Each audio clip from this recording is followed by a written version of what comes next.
Alright, so I got all excited about buttoning things up, and some of you are like, oh no, you can't do that yet. Yeah, I found it. So, here we go. I unbolted from the inside all of the fasteners.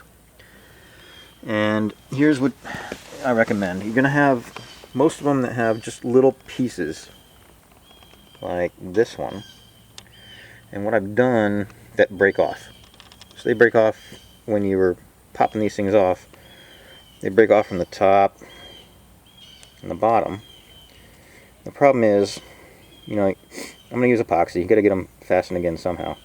But you need to keep all the pieces when you unbolt them from the trunk lid, boot lid, for those of you who are calling them a boot.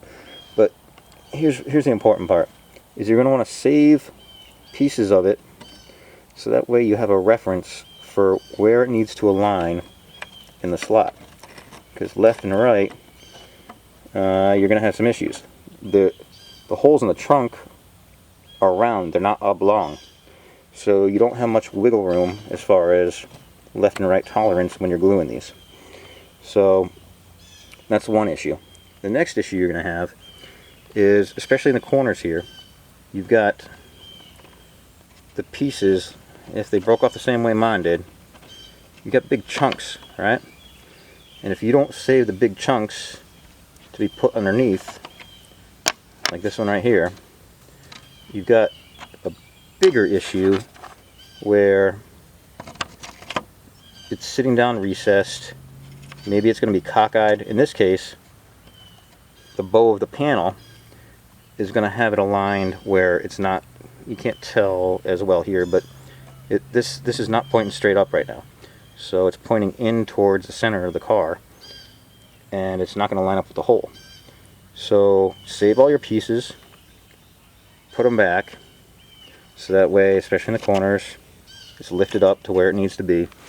Same thing over on this side. This one's a bigger chunk.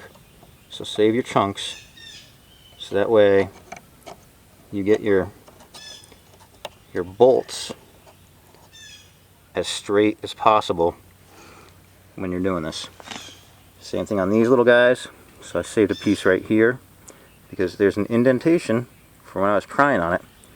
It's very difficult to see, but if you're the same luck I did, you're going to see a little mark where the stress was put on the plastic piece that will tell you where this needs to be left and right as far as alignment.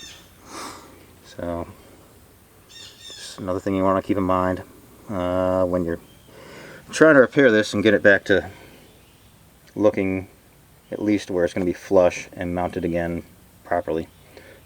Worst case, it's going to save you from one of these bolts and not actually going through the hole. Then you're going to be pretty pissed. So hopefully this saves you some aggravation and gets your ride looking as sweet as it did when you started this whole thing.